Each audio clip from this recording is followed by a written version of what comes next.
3 days, 6 legs. Should have been an easy trip, but it wasn't.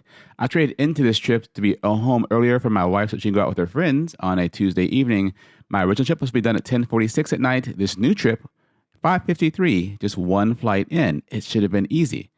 It wasn't. Follow along for the next few minutes on a day in the life of an airline pilot times 3. Hi, my name is Darren. I'm a dad. Airline pilot, drive electric cars. I fly the Airbus for an airline based in Dallas. You can figure out who it is. The first leg was Dallas to Orlando, and I was flying with a reserve captain who was only good for 1 day. So me and Captain Early flew from Dallas to Orlando. He flew fast. We arrived early, so imagine that. And I had a 2.5-hour sit in the Orlando airport with this old color scheme. I did meet Sophia again. I met her twice now, both times in the Orlando airport. It was great to meet you. I did a TikTok live, had some lunch, got some real coffee, and then headed to my deadhead up to Charlotte for the evening. Why deadhead? I have no idea. It's how my airline built it. Picking up hotels can be a challenge. Thankfully, my union has an app for that. And this hotel was not one I've been to before because, again, I never stay in Charlotte because it's Charlotte. But look at this open air concept they have. I went outside and got in the hotel. It was nice, although I did miss Sherry. What do you guys do to Sherry Berry, the elevator lady? This is not Sherry. Anyway, stay next to a grocery store. Always a perk on an overnight. They had electric car chargers. Nice to see they're being progressive. I got some healthy stuff, not healthy stuff, not healthy stuff, not healthy stuff, and some kind of healthy stuff for my next day's trip.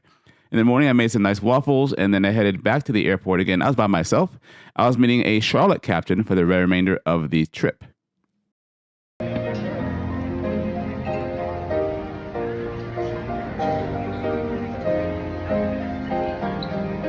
I'm convinced the Charlotte airport was tracking me and played that song. Anyway, the flight to Bermuda, we had a weight restriction issue. It was a maximum landing weight issue, meaning we couldn't have so much fuel on takeoff to make sure we burn enough fuel to be able to land in Bermuda. It was a situation of fuel, not the structure of the airplane.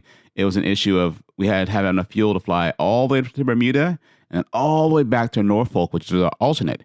Why alternate? Because Bermuda's out in the middle of the ocean. They have one runway. If anything goes wrong, we can't land there.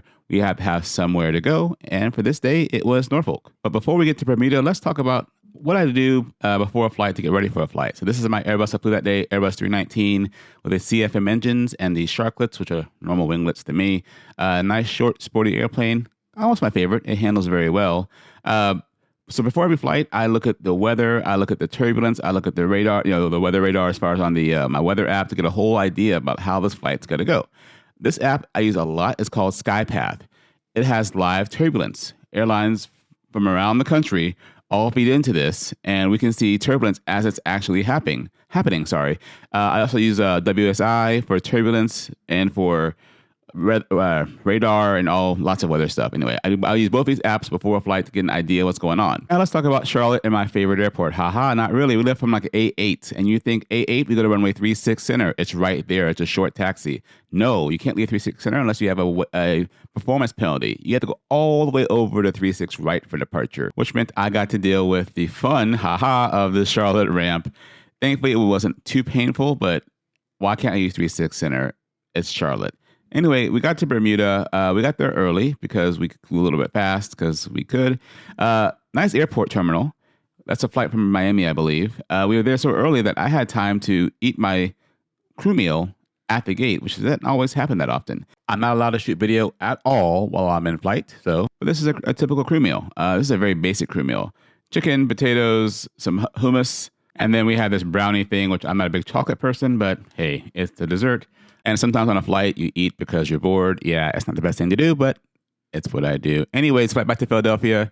Over to Philadelphia, we had 17,000 pounds of fuel because we needed no alternate in Philly. And I made a really bad landing on 27 right. It was not my best work, but the plane could fly again right away with no inspection needed. I did get some Farmer's Fridge and some not Starbucks coffee because their point system is trash. I got some La Colombe coffee. I probably said it wrong. And we headed down to Tampa in an Airbus 320, an aircraft I rarely ever fly, even though that's my type rating. Basic airplane, old CRTs. It was a pretty turbulent flight going down to Tampa. Lots of bumps, and we left late because the plane came in late. But you know what? We hauled rear end and got there. We left 30 minutes late and got there on time. One thing that's unique about Tampa is we get picked up at the airside terminal. So we go through these doors right outside. We don't go to the main terminal where all the people go for their bags and stuff. Next day, I had some nice tacos at the taco bus and hopped in the van for the hope was supposed to be my one leg easy flight home to get home in time to see my wife before she went out with her friends and, of course, watch our kids. I went back through the same doors, up the escalator, over to KCM. Thankfully, I didn't get randomed and waited for the airplane. Now, the airplane was coming in from DCA, and it left Dallas late because it had to return the gate for an issue. Got to DCA late. They did a full crew swap and came down to Tampa late. But it wasn't meant to be. They had an engine 2 overspeed protection fault of some type that grounded the airplane. We were stuck. So I went to get a very expensive salad, $14 salad, healthy but expensive. I called my wife and kids on FaceTime and just to check in and let them know that I was going to be late. How late? Probably pretty late. I was sitting in the cabin, and of course my wife understands. She's been dealing with this for 15 or 16 years now. It's not ideal, but it is what it is. Here comes my next airplane from Charlotte. Another 321, and I'm doing my pre-flight inspection from the inside of the cabin. Just kidding. It looks fine. So I grabbed my things and packed up, headed back up to the terminal to board the next airplane. And I'm thinking, yeah, this can work. No.